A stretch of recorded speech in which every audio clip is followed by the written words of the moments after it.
Case debate is an incredibly important, though underutilized, portion of negative strategy. With sufficient case debate, the negative can win a nearly zero, or actually zero depending on the judge, risk that the AF solves an impact. This means that it is easy for the negative to outweigh the AF with a disad, or for the neg to use a try or die framing for the alternative debate on a critique. Both of these scenarios make a negative ballot much more likely. The negative can also win the debate on presumption. Presumption is a legal term that refers to the burden of a prosecutor in court to prove that the defendant is guilty. If you've ever heard the phrase innocent until proven guilty, that's where it comes from. The defendant is presumed innocent until proven guilty. In debate, the defendant is the status quo, and the negative acts as the defense. If the AF fails to prove that the status quo needs to change, then the judge votes negative on presumption. This can change if the neg reads an argument that presents some option other than the status quo, like a counterplan or critique. Then presumption can be applied to whoever changes the status quo the least. This is obviously incredibly vague and unhelpful, so a lot of judges default to presumption flipping AF if the neg goes for a counterplan or critique in the 2NR. Case debate is what we're talking about when we say an argument is on case. In debate, there are on-case arguments and off-case arguments.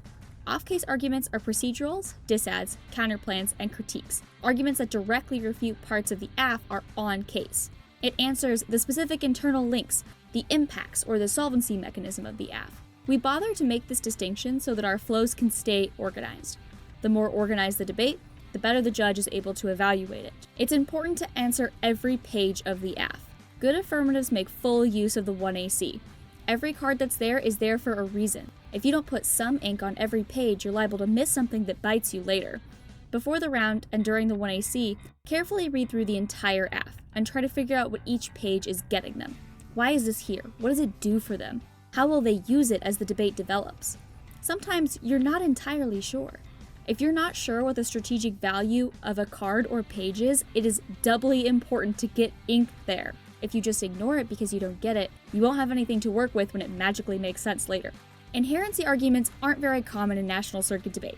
Generally speaking, we assume our opponents are highly capable. Preparing against an opponent you assume to also be well prepared will make you a better debater. Well-prepared opponents don't read non-inherent AFs. You should know whether the AF is a thing or not.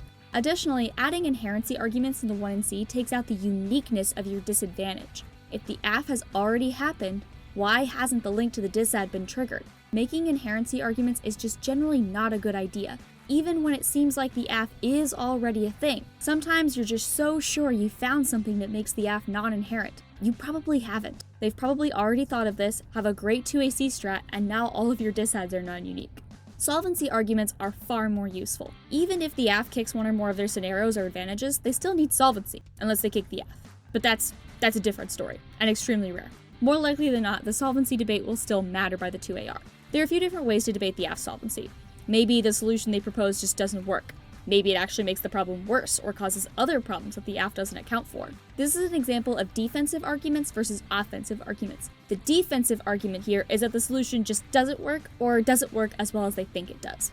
But if the solution makes the problem worse, that's offense. Both are good, but debates are generally won on offense. Debating the advantages is still very important. The advantages are the AF's offense against the status quo. That's what has the potential to outweigh your disad or critique. There are a few ways to answer the advantages. Advantages are structured like disads, so you can answer them the same way. You can say they're non-unique, problem wasn't actually a problem. You can debate the internal links, there are other causes to the problem. Debating the impacts of the advantage is particularly important. You always need some defense at least to advantage impacts. Ideally, there's a good impact turn you can read, but that's not always the case. Impact defense simply says that the impact is not an impact, like proliferation doesn't cause war. An impact turn, which is offense, says that the impact is actually a good thing, like proliferation solves war. Be careful that the impact defense or turns you're reading don't apply to the disads that you're also reading. It's generally inadvisable to read impacts to your disads that are also part of the affirmative, but that's a discussion for the disads video. Debating the case can go a couple of different ways in the block. What usually happens is the negative team extends a couple of defensive arguments in the block and barely gets to case at all in the 2NR. Obviously, you can still win debates this way, but it's not making full use of your case debate. Sometimes you just don't have a lot to say on case, or you just need to do enough to make sure that the disad or the K outweighs. In that scenario, taking case in the 2NC usually makes the most sense. Since the case debate doesn't matter a lot in this scenario, don't take up valuable 1NR time with something that doesn't matter. The 1NR gets all of the 2NC to prep and doesn't get cross-sexed. Make sure what they're taking matters. If there's offense on case or you're reading a one-off case strat, it's smart to have the 1NR take case. The 1NR has ample time to read through all of the 1AC and 2AC evidence, which means that if the case debate is going to matter, it can be a lot more detailed than the 1NR. This gives the 2NR plenty to work with. Detailed case debate in the block can be particularly important for cutting off 1AR surprises that would make the 2NR's life very difficult. By answering key parts of the case, the block can reduce the usefulness of the AF in the 1AR and the 2AR.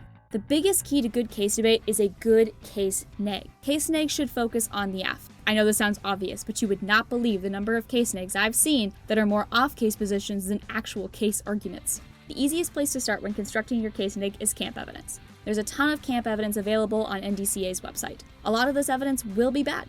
Camp is more about learning than producing the best possible version of a file. This just means that you don't want to treat case negs from camp like they're complete. Just like most things in debate, they'll need to be updated. Next, find some teams reading this affirmative. This will give you a good idea of the vocabulary authors who talk about this argument use. That will make research a lot easier. It also gives you a preliminary checklist of arguments you need to have answers to. Take an especially close look at the solvency advocate of the 1AC. Most good AFs come from credible sources. Credible sources tend to acknowledge the potential problems with the idea they've proposed, especially if they're in some sort of peer-reviewed setting. Even if they don't give you enough to cut actual solvency cards, this still gives you a really good idea of what opponents to the plan might say. Now you need to start cutting cards. Your goal is to find a diverse set of negative arguments that can be utilized with either a very policy-oriented strategy or a very critical-oriented strategy. There should be more than enough cards for any team to read in both the 1NC and the block. Once you've assembled cards, create 1NCs and extensions for each individual argument. This does not mean you need to create a complete 1NC. Different squads do things differently, but I find that the vast skill differential between my most and least experienced debaters means that everyone has to go make their own 1NC anyway. And so I think that making that part of the case neg is usually a waste of time. A couple of big don'ts when making case negs. Don't focus on off-case positions, and don't cut a million cards that all say the same thing. If you find some links while you're researching a case neg, then great! Put those in the appropriate off-case file. But there's nothing more annoying than opening a case neg right before a debate and realizing you have almost nothing to say because the research is 20 different counterplans or politics dissad links than the actual app. This doesn't mean don't research links or counterplans. Those are obviously very good and very helpful for creating a holistic negative strategy. But they shouldn't be half the file. Speaking of things that shouldn't be half the file, don't cut a bunch of cards that all say the same thing. I'm hoping this will be less of an issue after 2020, but I've seen some subpar debates where the entire negative strategy on case is that Trump will circumvent the plan. Like, yeah, sure, but this isn't the silver bullet that you seem to think it is. Because debate works in an offense-defense paradigm, there are very few arguments that are actually the silver bullet or the smoking gun or whatever metaphor you want to use. Having a diversity of negative arguments allows you to create doubt about the AF from a lot of different angles. And that about does it for case debate.